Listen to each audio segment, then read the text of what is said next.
Welcome to the Pencil Bob channel. I hope you enjoy my stories. Please like and subscribe, and hit that notification icon so you never miss out. Now on with the stories. They lived in this neighborhood for nearly 40 years, and I've seen my fair share of characters come and go. But none of them could hold a candle to Karen, the woman who moved in last spring. From the moment she arrived, it was clear she was going to be trouble. It all started when she bought Old Man Johnson's place.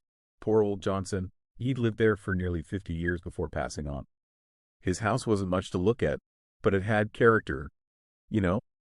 Anyway, this Karen woman comes in, and before you could say, bulldozer, she had the whole place torn down. Dust was flying everywhere for weeks, and the noise was enough to wake the dead. Then, like some kind of magic trick, up goes this massive McMansion.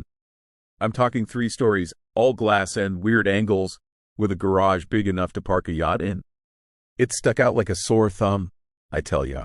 The rest of us have these modest 2-bedroom homes, some with nice little porches, others with well-tended gardens. And then there's Karen's monstrosity, looking like it got lost on its way to some fancy gated community. Now, don't get me wrong, I ain't against progress. Heck, I even got one of them smart thermostats last year. But this house was something else entirely.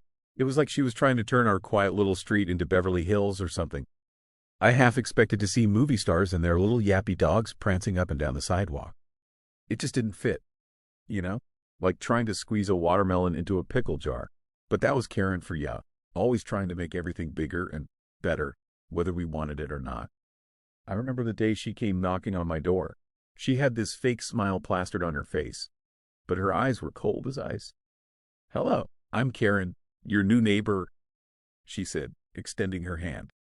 "I just wanted to introduce myself and discuss some improvements I think we could make to the neighborhood." I shook her hand, trying to be polite. "Nice to meet you, Karen. I'm Bill. What kind of improvements did you have in mind?" Karen leaned in slightly, her voice dropping as if sharing a secret. "Well, for starters, I think we should consider a more cohesive look for our homes. You know, something that really enhances property values." I blinked, trying to process what she was saying. "Cohesive look? Like, what do you mean?" She straightened up, enthusiasm bubbling over. "Oh, I was thinking about color schemes. Maybe we could all agree on a palette? It would really elevate the neighborhood's charm." I scratched my head. "A palette? You mean like paint colors?" "Exactly," she exclaimed. "And we could also discuss landscaping standards. Imagine how beautiful it would be if we all had similar plants and flowers." I forced a smile. "That's an interesting idea, Karen. But I think folks around here appreciate their individuality." That's when she launched into this long-winded speech about property values and curb appeal. She had a whole list of things she wanted to change, from the colors of our houses to the types of plants we could grow in our yards. "Now, hold on a minute," I said, cutting her off. "We don't have an HOA here. People can do what they want with their own property." Karen's smile faltered for a second, but she quickly recovered. "Oh, I know that. But don't you think it would be better if we all worked together to make this neighborhood more uniform?" I couldn't believe what I was hearing. "Uniform? Lady, some of these houses have been here for 100 years.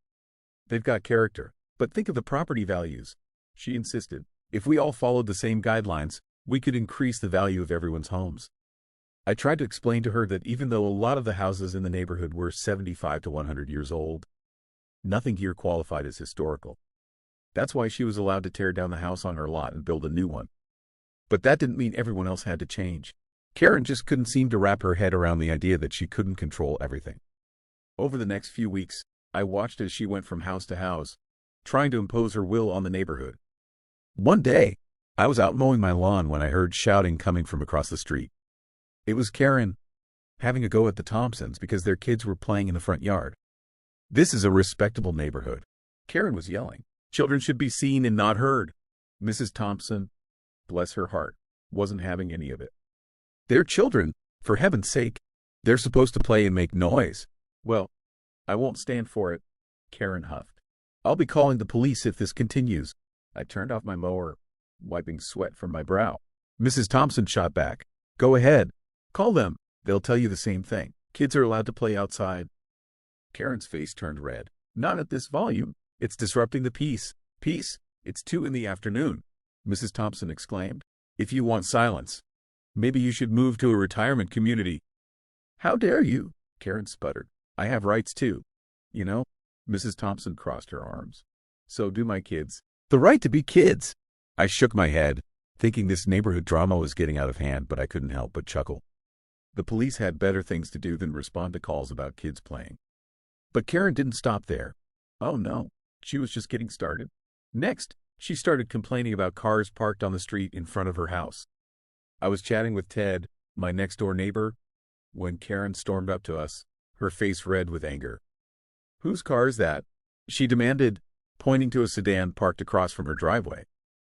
Ted shrugged. Dunno, probably belongs to someone visiting the Johnsons. Well, it needs to be moved immediately, Karen insisted. It's blocking my view of the street. I tried to reason with her. Karen, it's a public road. People are allowed to park there. She looked at me like I just told her the earth was flat. But it's in front of my house. That don't make it your property, I said, trying to keep my cool. The city owns the street, not you. Karen stormed off, muttering something about calling her lawyer. Ted and I just shook our heads. She's going to be a handful, Ted said, and boy, was he right. As the weeks went by, Karen's list of complaints grew longer and longer. She didn't like the flowers Mrs. Garcia planted in her front yard because they were too colorful. She complained about the smell when the Wilsons had a barbecue on Saturday afternoon. And don't even get me started on her reaction when she found out about the block party we have every 4th of July. One evening, I was sitting on my porch, enjoying a cold beer, when Karen came marching up my walkway. She had a clipboard in her hand and a determined look on her face. Bill, she said, all businesslike, I'm starting a petition to form a homeowners association for our neighborhood. I need your signature. I nearly choked on my beer. An HOA? What for? To maintain standards, of course, she said, like it was the most obvious thing in the world. We need rules to keep this neighborhood respectable. I set my beer down and stood up. Now listen here, Karen. We've been doing just fine without an HOA for decades. Nobody here wants one. Her face turned red, and I could see she was about to blow her top. Don't you care about your property values? Don't you want to live in a nice neighborhood? This is a nice neighborhood, I shot back. And it's nice because we all get along and mind our own business. We don't need some association telling us what color to paint our houses or what kind of flowers to plant. Karen's eyes narrowed. Fine, if that's how you want to be. But mark my words, Bill. You'll regret this. She stormed off. And I thought that would be the end of it. But oh boy, was I wrong. The next day, Karen was going door to door, trying to drum up support for her HOA. Most folks turned her away politely, but a few lost their temper. I could hear the shouting from my living room. We don't want your damn HOA, old Mr. Peterson yelled. Go back to wherever you came from. That evening, Karen called an impromptu neighborhood meeting in the street. She stood on her front lawn, looking like she was about to give a speech at the UN or something. Neighbors, she began, her voice dripping with fake sweetness.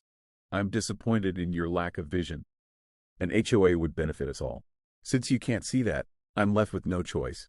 I will be filing lawsuits against each and every one of you for various violations of city codes and ordinances. A collective gasp went through the crowd. Ted stepped forward, his face red with anger.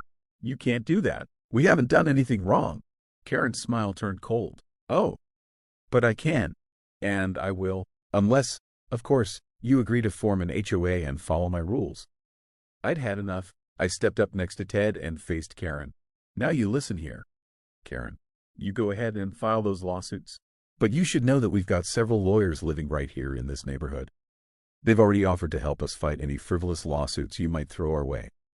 Karen's smug expression faltered for a moment, but she quickly recovered. You're bluffing, she said, but I could hear the uncertainty in her voice. Am I? I replied, crossing my arms. You willing to bet your fancy new house on that? Ted chimed in. Maybe you should just sell and move to some gated community. Seems like that might be more your speed. For a moment, Karen just stood there, her mouth opening and closing like a fish out of water. Then, without warning, she let out a scream that could have woken the dead. You, barbarians, she shrieked. I'll show you what happens when you cross me. Before anyone could react, Karen sprinted to her car, jumped in, and revved the engine. With a screech of tires, she peeled out of her driveway and onto the street. What the hell is she doing? Someone yelled. We all watched in horror as Karen aimed her car straight at the Petersons' house. With a sickening crunch, She plowed right into their front porch. But she didn't stop there. Backing up, she then careened across the street and smashed into the Garcia's flower beds, destroying Mrs. Garcia's prized roses. "She's lost her mind," Ted shouted, pulling out his phone to call 911.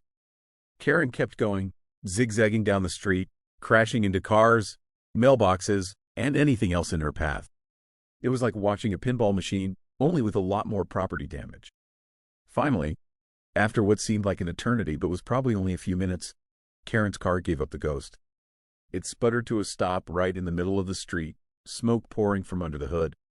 As Karen stumbled out of the car, we could hear sirens in the distance. The cavalry was coming, but the damage was already done. When the police arrived, it was quite a scene. There were 3 patrol cars, an ambulance, and even a fire truck.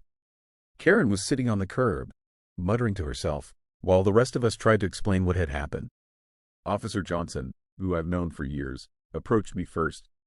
"Bill, what in the world happened here? It looks like a war zone." I sighed, feeling every one of my 65 years. "It's a long story, Jim.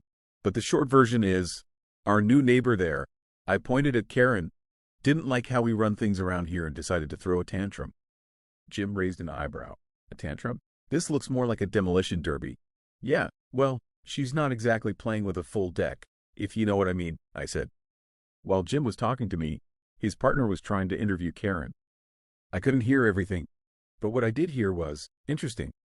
"Ma'am, can you explain why you drove your car into your neighbor's property?" the officer asked. Karen looked up at him, her eyes wild. "They wouldn't listen. I was just trying to protect my investment. This neighborhood needs rules." The officer looked confused. "So you decided to destroy it?" "I was making a point." Karen shrieked. "They need to understand the consequences of their actions." "Ma'am, I think you're the one who needs to understand the consequences of your actions," the officer said, pulling out his handcuffs. "You're under arrest for multiple counts of destruction of property and reckless endangerment." As they led Karen away, she was still ranting about property values and HOAs. The rest of us just stood there, shell-shocked. Ted came up beside me, shaking his head. "Well, Bill, looks like the neighborhood's going to be quiet again. At least for a while." I nodded, surveying the damage. "Yeah, but at what cost? Look at this mess." "We'll clean it up," Ted said, patting me on the back. That's what neighbors do. Real neighbors, not whatever Karen thought she was. As the police cars drove away, with Karen in the back of one of them, the rest of us started to gather around. There was a lot of work to be done, but I knew we'd do it together. That's just how things work around here. Karen might have thought she could change our neighborhood, but in the end, all she did was remind us why we loved it in the first place. We might not have an HOA or a bunch of fancy rules, but we've got something better. We've got each other. And as for Karen, well, I hear the county jail has some pretty strict rules. Maybe she'll finally feel at home.